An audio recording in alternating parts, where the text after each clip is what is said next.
Hey guys, it's Brandon from Greenie's Garden. We got an awesome gardening video for you. Seamus supposedly said this is an ice cream bean tree, but those trees don't grow here, so I really want to find out truly what kind of tree this is. Seamus did supposedly say it because he did say it. Anyway. So he said it. Something like that. Right. Yeah, this is an ice cream bean, and this is probably one of my favorite trees on the property. I'm with you. What I'm really excited about with this is that it's been through 2 winters with no protection. Wow. Now this past winter was really mild. It wasn't even really winter. The previous one was really bad, and this froze completely to the ground. It was just a stump. So we cut it back. It was green. Let it go. It's coming up on 2 years in the ground. Okay. About 2.5 years old total. It's underneath a pecan tree, so it gets morning sun, afternoon shade. Right. It gets full winter sun. It's on the south side of the property, and you can see how healthy. It's lush. It's dark a beautiful green. tree. Yeah. Like this is my boy Oliver over in Kauai. Yeah. Be jealous, fool. Look what we got. This is a beautiful tree. I love this tree. Yeah. Have you ever tried the fruit? I have. You have? Actually, yeah. I get them from my friend over there. They're really good. It tastes like cotton candy. You open up the seed pod, you eat the cotton candy, and then, in fact, I've got some at home, and we'll do a video on that in the next couple days. Cool. Okay. Sweet. So, all right. So what we're doing today is we've had a few questions. How do you mulch with flood irrigation? Right. So we're going to show you a trick for those that are worried that the mulch is going to wash away, which ours doesn't. But if you're concerned about it, we're going to show you a trick on how to hold the mulch around the tree. Peace of mind. Correct. So we're gonna mulch. We're gonna cage mulch this beautiful ice cream bean. Okay. And we'll come back in a minute here as we're getting. See, we're gonna cage fight. We could do that as well too. Where's Jake? It's like, dude, I'm trying Jake to ran plant away. a tree. As soon as he heard cage fight, he ran away. All right, anyway, so let's get started. Yeah. So what I'm doing right now, if you want to come a little closer, I'm gonna take about 7 or 8 stakes here. Okay. We won't worry about spending too much time with that, but I want to come out a good distance around the tree.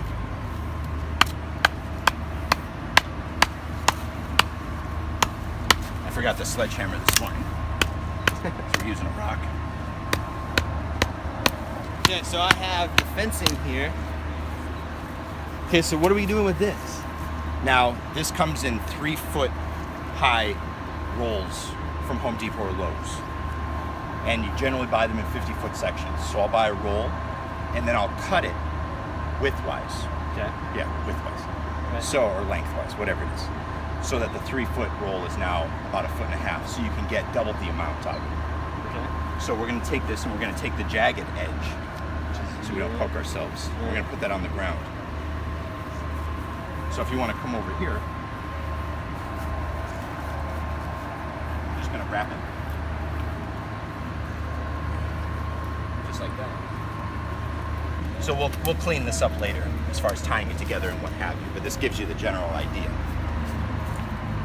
So, and for those out there worried about mulching over the root flare and up against the trunk, which with what we're mulching with, leaves, pine needles, they're really light. I don't worry about that, and I pile the stuff on.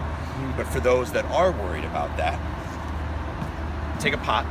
In this case, we're using a 7-gallon size pot. Okay.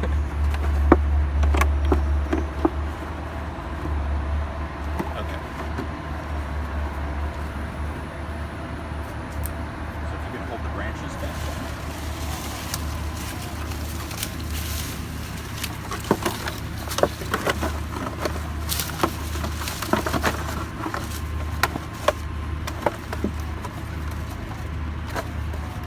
There.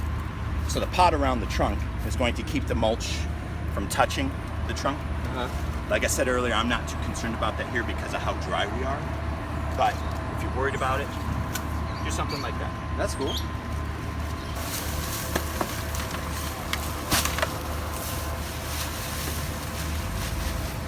So every time I plant a tree with you, it seems like you're always mulching.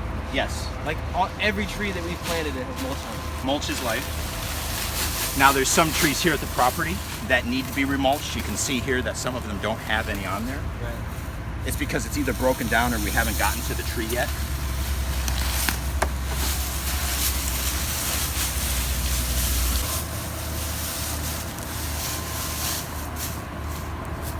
So there you go. So that is what I would call a properly mulched tree. So you would approve this if you came to my house and my trees were like this? I'd be ecstatic. Static, all right. Ecstatic.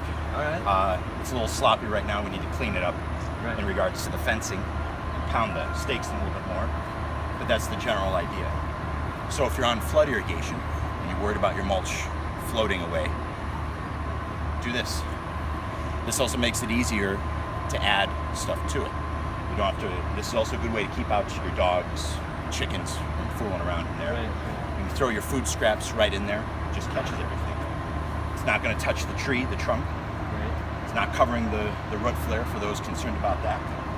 And ideally, the entire property should be mulched. It shouldn't be just around your trees. Right. But this is for people that want a little bit more of a manicured look, and they want their lawn. Right. They have concrete. They have that god awful rock around their trees, so they want a growing area. Cool. Ideally, though, this entire property would be under 2 or 3 foot of mulch. Right. But we like our grass. Right. And there goes the police sign.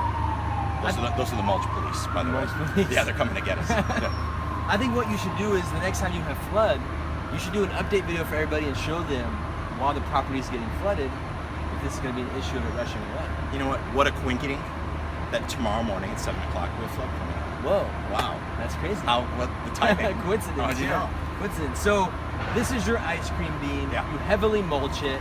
It has the proper microclimate, and this thing speaks for itself. Yeah. I don't know what else to say. Well, today it's the first day getting mulch in a long time. It had mulch up until about 6 months ago. Okay. But it just broke down so fast I couldn't keep up with it. Right. So hopefully with the cage now, we'll be able to pile on a little deeper. And going into winter time, you want to keep the roots warm, because if we have a bad winter and the top of this tree burns back, which they do frequently, they'll come back from the roots as long as the roots are established. Right.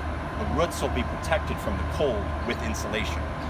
So that's another good reason that going into winter especially, going into summer and going into winter, use extra mulch. It's good ground insulation. So mulch, and a little bit more mulch. Exactly. Okay, sweet. Well, thank you guys for checking out this healthy, beautiful ice cream bean today. And I would say Seamus would agree to mulch your trees. I agree that you should mulch your trees.